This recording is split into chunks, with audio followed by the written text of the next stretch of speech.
પુસ્તકનું નામ અધ્યાત્મ અને વિજ્ઞાન. લેખક વેદમૂર્તિ તપોનિષ્ઠ પંડિત શ્રી રામ શર્મા આચાર્ય. ઓડિયો 1. પુસ્તક વિશે 2 શબ્દ. અધ્યાત્મ તથા વિજ્ઞાન બંને સત્યશોધક છે. બંનેનો ઉદ્દેશ્ય એક જ છે.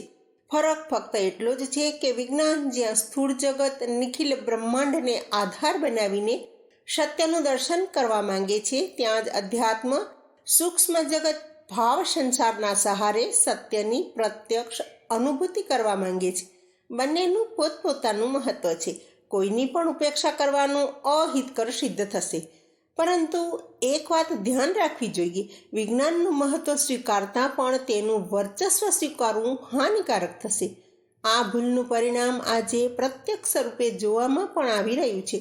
સંસારનું કલ્યાણ એમાં જ છે કે અધ્યાત્મને વિજ્ઞાનની અપેક્ષાએ પ્રાધાન્યતા પ્રદાન કરવામાં આવે.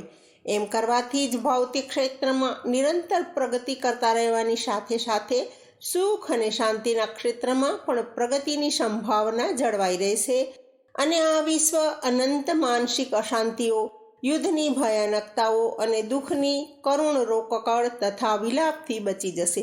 જો વિજ્ઞાનનું વર્ચસ્વ જળવાઈ રહ્યું તો આ ભૂમંડળનો વિનાશ થવામાં વધારે વાર નહીં લાગે. પ્રસ્તુત સંકલનમાં અધ્યાત્મ તથા વિજ્ઞાનનું પરસ્પર મહત્વ, ઉપયોગિતા તથા અધ્યાત્મની શ્રેષ્ઠતાને સમજાવવાનો પ્રયાસ કરવામાં આવ્યો છે. અધ્યાત્મ અને તેની મહાન ઉપલબ્ધિ. પ્રાચીન કાળના મંગલમય વાતાવરણને પુનઃ પાછું લાવવા જે પુણ્ય પ્રયત્નોમાં ગાયત્રી પરિવાર સંલગ્ન છે, તેનો મુખ્ય આધાર અધ્યાત્મ જ છે. સતયુગમાં મનુષ્યને અગણિત સુખ સુવિધાઓ પ્રાપ્ત હતી. તેની શક્તિ, સામર્થ્ય પ્રત્યેક દિશામાં બહુ જ વધેલા હતા. આ સુયોગનું કારણ બીજું કંઈ નહીં, ફક્ત એક જ હતું: જીવનનું અધ્યાત્મ પ્રેરણાથી ભરેલું તથા પ્રેરિત થવું. તે સમયે બધા લોકો પોતાની ભાવનાઓ અને ક્રિયાઓ અધ્યાત્મ માન્યતાઓ તથા મર્યાદાઓને અનુસાર ઢાળતા હતા. ફળ સ્વરૂપે તેમને બાહ્ય જીવનમાં કોઈ પ્રકારની અસુવિધા નહોતી રહેતી. જ્યાં ચંદનનું વૃક્ષ હશે ત્યાં સુગંધ પ્રસરશે જ. જ્યાં અધ્યાત્મને આશ્રય મળશે ત્યાં શક્તિ, સમૃદ્ધિ અને સુખ શાંતિની પરિપૂર્ણતા રહેવી જ જોઈએ. અધ્યાત્મ ભારતની મહાનતમ સંપત્તિ છે. તેને માનવતાનો મેરુદંડ કહી શકાય છે. મનુષ્યના ભૌતિક તથા આધ્યાત્મિક ચિરસ્થાયી ઉત્કર્ષનો એકમાત્ર આધાર આ જ છે. મનુષ્ય જાતિની અગણિત સમસ્યાઓ હલ કરવા અને સુખ શાંતિપૂર્વક જીવવા માટે અધ્યાત્મ જ એકમાત્ર ઉપાય છે. આ જીવન તત્વની ઉપેક્ષા કરવાથી પતન અને વિનાશનો માર્ગ જ પ્રશસ્ત થાય છે. દુઃખ અને દારિદ્ર્યતા, શોક અને સંતાપ એ જ ઉપેક્ષાના કારણે ઉત્પન્ન થાય છે. મનુષ્યના ભવિષ્યને અંધકારમય બનાવવાવાળું નિમિત્ત એ ઉપેક્ષાથી વધીને બીજું કોઈ નથી થઈ શકતું. અધ્યાત્મ માનવ જીવનના શ્રેષ્ઠતમ સદુપયોગની એક વૈજ્ઞાનિક પદ્ધતિ છે. તેને જીવન જીવવાની વિદ્યા પણ કહી શકાય છે. નાના નાના કાર્યોની પણ કોઈ પ્રણાલી તથા પદ્ધતિ હોય છે. એ જ પ્રમાણે ચાલવાથી સફળતા મળે છે. અસ્તવ્યસ્ત રીતે કાર્ય કરવામાં આવે તો લાભના સ્થાને હાનિ જ થશે. માનવ જીવન આ સંસારનું શ્રેષ્ઠ વરદાન છે. ભગવાનની પાસે જે કંઈ વિભૂતિઓ છે તે બધી તેણે મનુષ્ય શરીરમાં બીજ રૂપે ભરી દીધી છે. આવા બહુમૂલ્ય સુયંત્રનું સુસંચાલન તથા સદુપયોગ જો જ્ઞાત ન હોય તો તેને એક દુર્ભાગ્ય જ કહેવાશે. કૃષિ, રસાયણ, શિલ્પ, ચિકિત્સા, વેપાર, સંગીત વગેરે સામાન્ય કાર્યો માટે પણ તેમની નક્કી કરેલી પદ્ધતિને અપનાવવી પડે છે. રાજ્ય વ્યવસ્થા, સંવિધાન તથા કાયદા પદ્ધતિને અનુસાર ચાલે છે. એ વ્યવસ્થાઓની અજ્ઞાનતા તથા ઉપેક્ષા કરવાવાળા મનુષ્યો મન મરજી પ્રમાણે કરતા ચાલવા લાગે તો તેમને અસફળતા તથા નિરાશાનું જ મોઢું જોવું પડશે. માનવ જીવન તો એક અત્યંત મહત્વપૂર્ણ તથા મૂલ્યવાન પ્રક્રિયા છે. તેનું વિજ્ઞાન તથા વિધાન જાણ્યા વિના કે જાણીને તેના ઉપર ચાલ્યા વિના એ આનંદ તથા શ્રેય નથી મળી શકતા જે મનુષ્ય જીવન જીવવાવાળાને મળવો જ જોઈએ. માનવ જીવનના 2 પાસા છે. એક આત્મા, બીજું શરીર. એક આંતરિક, બીજું બાહ્ય. બંનેમાં એકથી એક વધીને વિભૂતિઓ તથા સમૃદ્ધિઓ ભરેલી છે. આત્મિક ક્ષેત્રમાં મન, બુદ્ધિ, ચિત્ત, અહંકાર ચારેય ક્રમશઃ એકથી એક ચડિયાતા શક્તિ કેન્દ્રો છે. પંચકોશ તથા 6 ચક્ર પોતાના ગર્ભમાં અગણિત રિદ્ધિ સિદ્ધિઓ છુપાવીને બેઠા છે. માથાના મધ્ય ભાગ બ્રહ્મરંધ્રમાં રહેલ સતદલ કમળ, હૃદય સંસ્થાનનું સૂર્યચક્ર, નાભિ પ્રદેશમાં પ્રતિષ્ઠિત બ્રહ્મગ્રંથિ, મૂલાધારવાસીની મહાસર્પિણી કુંડલીનું જે વિવેચન યોગશાસ્ત્રોમાં મળે છે, તેથી સ્પષ્ટ છે કે વિશ્વની અત્યંત મહત્વપૂર્ણ શક્તિઓ બીજ રૂપે આ નાનકડા કેન્દ્રોમાં ભરી પડી છે. યોગ અભ્યાસ દ્વારા તેને જાગૃત કરીને સાધના માર્ગના પથિક પોતાને અલૌકિક શક્તિઓથી સુસંપન્ન સિદ્ધ પુરુષોની શ્રેણીમાં પહોંચાડી દે છે. ઋષિમુનિઓએ અધ્યાત્મ વિદ્યાના ગૂઢ રહસ્યોનું સંશોધન પ્રકૃતિની એ વિસ્મયકારી શક્તિઓ ઉપર આધિપત્ય પ્રાપ્ત કરી લીધું હતું, જે ભૌતિક વિદ્યાના વૈજ્ઞાનિકો માટે હજુ પણ રહસ્યમય બની રહ્યું છે. દુઃખ સાથે એ સ્વીકારવું પડશે કે આપણી આળસ અને પ્રમાદે યોગની તે ઉચ્ચ કક્ષાની વિદ્યાઓને આપણે ખોઈ બેઠા. વૈજ્ઞાનિક શોધ જેવી નિષ્ઠામાં સંલગ્ન થવાવાળા સાધક આજે ક્યાં છે? યોગીનો વેશ ભજવીને પૂજા અને આજીવિકા કમાવાવાળા રંગેલા શિયાળ બહુ મળશે, પણ સૂક્ષ્મ પ્રદેશોને જાગૃત અને શુદ્ધિકરણ કરવા માટે કઠોર તપશ્ચર્યાનું સાહસ કરવાવાળા નિષ્ઠાવાન પુરુષાર્થી નહીંના સમાન જોવામાં આવે છે. જે છે તેમને ઘણું બધું મળે પણ છે. જેના આશીર્વાદ પ્રાપ્ત કરીને મનુષ્ય પોતાનું જીવન ધન્ય અને સફળ બનાવી શકે એવા ઋષિકલ્પ સત્પુરુષ હજી પણ હયાત છે. પ્રાચીન કાળમાં ઋષિમુનિઓના સંરક્ષણમાં આખું વિશ્વ સ્વર્ગીય સુખ શાંતિનો ઉપયોગ કરી રહ્યું હતું.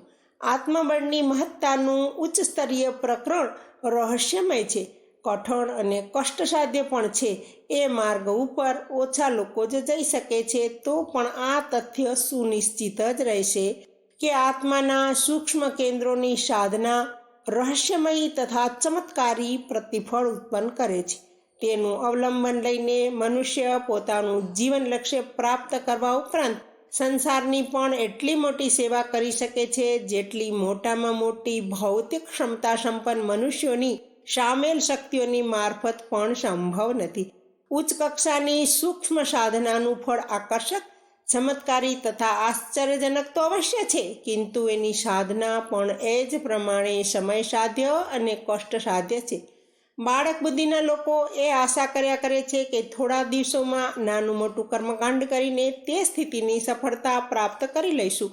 વડનું ઝાડ બહુ સમૃદ્ધિશાળી અને ચિરસ્થાયી માનવામાં આવે છે, પણ તેના ઉગવા, વધવામાં અને ફૂલવા ફાલવાની સ્થિતિ સુધી પહોંચવામાં પણ સમય લાગે છે. ઉતાવળમાં તાત્કાલિક લાભ મેળવવાની બાળ ક્રીડા હાસ્યાસ્પદ જ સિદ્ધ થાય છે. યોગ અભ્યાસની સાધન વિધિઓ ભલે બહુ અઘરી ન હોય, પણ તેમના ફલિત થવા લાયક સાધકનું બાહ્ય જીવન દૂષિત, કલુષિત, હલકું તથા અસ્તવ્યસ્ત રહ્યું હશે તો તેને લૌકિક સમૃદ્ધિ, સફળતા અને સુખ શાંતિ પણ પ્રાપ્ત નહીં થઈ શકે. આવી દશામાં આત્મબળ તથા ઉચ્ચ વિભૂતિઓની ઉપલબ્ધિની આશા તો કરી જ કેવી રીતે શકાય છે? નિયમ એ છે કે પહેલાં બાહ્ય જીવનમાં અધ્યાત્મ તત્વજ્ઞાનનો સમાવેશ કરીને તેને સુખ શાંતિમય બનાવવામાં આવે. આ વિષયમાં જેટલી ઉપાસના ઇષ્ટ છે તેટલી કરતા રહેવામાં આવે, પણ વધારે જોર બાહ્ય જીવનને સુસંગત બનાવવા માટે આપવામાં આવે. લૌકિક જીવનને સુવિકસિત તથા સુસંસ્કૃત બનાવી લેવું પણ એક આધ્યાત્મિક સાધના જ છે. તેનું પ્રતિફળ પણ લૌકિક સફળતાઓ તથા સુસંવાદિતાઓના રૂપમાં જ પ્રાપ્ત થાય છે. આ સફળતા પછી ઉચ્ચ કક્ષાની આધ્યાત્મિક સાધનાઓ સરળ થઈ જાય છે અને તેની સફળતામાં મુશ્કેલી નથી આવતી. જે સાધક જપ તપ તો બહુ કરે છે, પરંતુ લૌકિક જીવન હલકું બનાવી રાખે છે, તેમને ઘણું કરીને નિરાશ જ રહેવું પડે છે. કેટલાક મનુષ્યો પોતાની પાત્રતા વધારવા ઉપર ધ્યાન ન આપીને સમર્થ શક્તિઓના ઉપહાર સ્વરૂપ વિવિધ વિધિ વરદાન પ્રાપ્ત કરવાના ચક્કરમાં પડ્યા રહે છે. દેવતાઓની પૂજા તેઓ એ જ હેતુથી કરે છે કે ઓછો સમય, ઓછી મહેનત, ઓછો ખર્ચ કરીને મોટો લાભ પ્રાપ્ત કરી લે. લોટરી લેવાવાળા તથા જુગાર રમવાવાળાઓનો પણ આ જ હેતુ હોય છે. એવા લોકો થોડો ખર્ચ કરીને વગર મહેનતે તથા ક્ષમતાએ જ વિપુલ ધન પ્રાપ્ત કરવાના સ્વપ્ન જુએ છે. તેમાંથી કોઈક વિરલાની જ કામના પૂર્ણ થાય છે. વધુ પડતા તો નિરાશ જ રહે છે. દેવતાઓનું વરદાન ખરેખર એટલું સસ્તું નથી જેટલું લોકોએ સમજી રાખ્યું છે. તેઓ દર્શન કરવા માત્રથી પ્રસન્ન થઈ જશે અથવા અક્ષત ફૂલ જેવી નાની વસ્તુ મેળવીને પોતાની કૃપા આપણા ઉપર વરસાવશે એવું વિચારવું ઉચિત નથી. પૂજાનું પણ પોતાનું મહત્વ છે. તેનો લાભ પણ થાય છે, પણ મૂળ તથ્ય પાત્રતા છે. અનઅધિકારી કુપાત્રની પ્રાર્થના પણ સફળ નથી થતી. દેવતા કે ભગવાનને પ્રસન્ન કરવાનો, તેમની કૃપા પ્રાપ્ત કરવાનો સુનિશ્ચિત માર્ગ પોતાની પાત્રતા વધારવાનો જ હોઈ શકે છે. કોઈ પણ સિદ્ધ પુરુષોના સમર્થ આશીર્વાદ પ્રાપ્ત કરવા માટે પણ એ આવશ્યક છે કે તેઓ પોતાનું તપ કે પુણ્ય દાન દઈને આપણી સહાયતા કરે. પણ તે માટે આપણે યોગ્ય અધિકારી તો સિદ્ધ થઈએ. આશીર્વાદ વાણીની રમત નથી. તેની પાછળ પુણ્ય કે તપનું અનુદાન લગાવવામાં આવ્યું હોય તો જ એનું કંઈક પ્રતિફળ દૃષ્ટિગોચર થઈ શકે છે. આ સૃષ્ટિમાં કોઈ વસ્તુ મફતમાં નથી મળતી. હરેક વસ્તુની કિંમત નક્કી છે. તેને ચૂકવ્યા પછી જ કંઈક પ્રાપ્ત કરી શકવાનું સંભવ બની શકે છે. સુખ અને સમૃદ્ધિની પ્રાપ્તિ પુણ્યફળની માત્રા ઉપર નિર્ભર રહે છે. દુઃખ અમારી ત્રુટિઓ અને વિકૃતિઓના ફળ સ્વરૂપે પ્રાપ્ત થાય છે. સુખ પ્રાપ્ત કરવા અને દુઃખ નિવારણ માટે પુણ્ય તથા તપની યોગ્ય માત્રા જોઈએ. વસ્તુ તો કિંમત આપવાથી જ મળશે. આપણી પાસે તે કિંમત ન હોય તો બીજો પણ પોતાના ખિસ્સામાંથી તેની પૂર્તિ કરી શકે છે. મૂલ્ય અનિવાર્ય રીતે ચૂકવવું પડશે. આશીર્વાદ સાથે કોઈ સિદ્ધ પુરુષ પોતાનું તપ પણ આપવા તૈયાર થઈ જાય તો જ એ આશા કરી શકાય છે તેનાથી કોઈ લાભ થશે. નહીંતર વાણીથી નીકળેલા કેવળ શબ્દ ભલે આશીર્વાદની ભાષામાં કહેવામાં આવ્યા હોય, કોઈના માટે વિશેષ ઉપયોગી સિદ્ધ નથી થઈ શકતા. જ્યારે સામાન્ય બુદ્ધિના લોકો પાત્ર કુપાત્રનું ધ્યાન રાખે છે, અધિકારી અનઅધિકારીના ભેદને સમજે છે અને તે જ પ્રમાણે નિષ્ઠુરતા તથા ઉદારતા દાખવે છે, તો દેવતા અને સિદ્ધ પુરુષોને એટલા નાસમજ શા માટે માનવામાં આવે છે કે તેઓ પાત્રતાની પરખ કર્યા વિના અંધાધૂંધ પ્રાર્થનાઓની પૂર્તિ દર્શન પૂજન જેવા બહેકાવામાં આવીને કરવા લાગશે. સ્કૂલોમાં છાત્રવૃત્તિ તેને મળે છે જે પ્રથમ શ્રેણીમાં ઉત્તીર્ણ થાય છે. તે જ ખેલાડીઓને પુરસ્કાર મળે છે જે પોતાને વધારે પુરુષાર્થી સિદ્ધ કરે છે. ઊંચા પદો ઉપર તેમની નિયુક્તિ થાય છે જે અન્ય સાથી ઉમેદવારની અપેક્ષાએ પોતાની વિશેષતા સિદ્ધ કરે છે. દેવતા અને સિદ્ધ પુરુષ વરદાન તો આપે છે, કૃપા તો કરે છે, પણ ત્યાર પહેલાં લેવાવાળાની પાત્રતાને પણ પારખી લે છે. દાનનો જો દુરુપયોગ થવા લાગે તો તેનું પાપ દાતાને લાગે છે. આ તથ્યને તે ઉચ્ચ શક્તિઓ પણ જાણે છે. એટલા માટે પ્રાર્થના કરવાવાળાની વરદાન કે આશીર્વાદ માંગવાવાળાની પાત્રતાને જ તેઓ બધાથી પહેલાં પારખે છે. અનઅધિકારી પ્રત્યે તેમનો વર્તાવ પણ નિષ્ઠુરતાપૂર્ણ જ બની રહે છે. તે કહેવત પ્રસિદ્ધ છે કે ઈશ્વર તેની સહાયતા કરે છે જે પોતાની સહાય પોતે કરે છે. આ નાનકડા વાક્યમાં ઈશ્વરની નીતિ અને કાર્ય પદ્ધતિનો મર્મ બિલકુલ જ સ્પષ્ટ રૂપે સાબિત કરી દેવામાં આવ્યો છે. ઈશ્વરની આ સુવ્યવસ્થિત સૃષ્ટિનો કણ નિયમ બંધનોમાં બંધાયેલો છે. આટલું મોટું શાસનતંત્ર વિના નિયત વ્યવસ્થાએ ચાલી પણ નથી શકતું. સૂર્ય અને ચંદ્રમા નિયત સમયે ઉદય પામે છે, પૃથ્વી નિયત ચાલ ચાલે છે, ઋતુઓ સમય આવે છે, બીજ પોતાના નિયમ અને ક્રમે ઉગે છે અને વધે છે. જન્મ વૃદ્ધિ અને મૃત્યુના ચક્રમાં હરેક પદાર્થ જકડાયેલો છે. અહીં અવ્યવસ્થા માટે થોડી પણ જગ્યા નથી. ઈશ્વર પણ પોતાનું કામ ત્યારે જ કરી શકે છે જ્યારે તેણે પોતાની જાતને નિયમ અને સુવ્યવસ્થાના અંતર્ગત બાંધી લીધી હોય. પ્રાણીઓને તેમના શુભ અશુભ કર્મોના આધારે ઉન્નતિ અને અવનતિના પ્રતિફળ પ્રદાન કરે છે. જો તેમાં અવ્યવસ્થા ઉત્પન્ન કરે તો સૃષ્ટિનો સર્વ ક્રમ જ બગડી જાય. પ્રાર્થના કરવા માત્રથી મનમાન્ય ઉપહાર આપવા લાગે તો પછી પ્રયત્ન અને પુરુષાર્થ કરવા માટે કોઈને કયું આકર્ષણ રહેશે? પછી તો કર્મફળનું તથ્ય એક મસ્કરીની વાત બની જશે. કોઈ ન્યાયાધીશ વસ્તુસ્થિતિ ઉપર ધ્યાન આપ્યા વિના પ્રાર્થના કરવાવાળાઓની અરજી મરજીને અનુરૂપ ચુકાદાઓ આપવા લાગે, સુવિધાઓ આપવા લાગે તો તેને ગાંડો જ કહેવામાં આવશે. ઈશ્વર એવો ગાંડો નથી. દેવતા કે સિદ્ધ પુરુષોને પણ એટલા ના સમજ ન માનવા જોઈએ કે દરેકની ઉચિત અનુચિત સહાયતા માટે ઘેર દોડે અને પાત્રતા, અધિકાર અને કર્મફળના સુનિશ્ચિત તથ્યોનો સત્યનાશ કરીને સૃષ્ટિમાં ઘોર અવ્યવસ્થા ફેલાવવાના દોષી બને. ગુરુજન કૃપા જરૂર કરે છે અને તેમના આશીર્વાદથી લોકોનું ભલું જરૂર થાય છે, પણ તે કૃપા વિશુદ્ધ રૂપે પ્રાર્થીની પાત્રતા ઉપર આધાર રાખે છે. દેવતા વરદાન આપે છે એવી અસંખ્ય પુરાણિક કથાઓ પુરાણોમાં મળે છે, પણ એ યાદ રાખવું જોઈએ કે તે વરદાન પણ અંધાધૂંધ નહીં, કોઈક આધારે જ મળે છે. અસુરોએ મોટા મોટા આશ્ચર્યજનક વરદાન મેળવ્યા હતા, પણ તેનું મૂલ્ય તેમણે ઘોર તપશ્ચર્યાના રૂપે ચૂકવ્યું પણ હતું.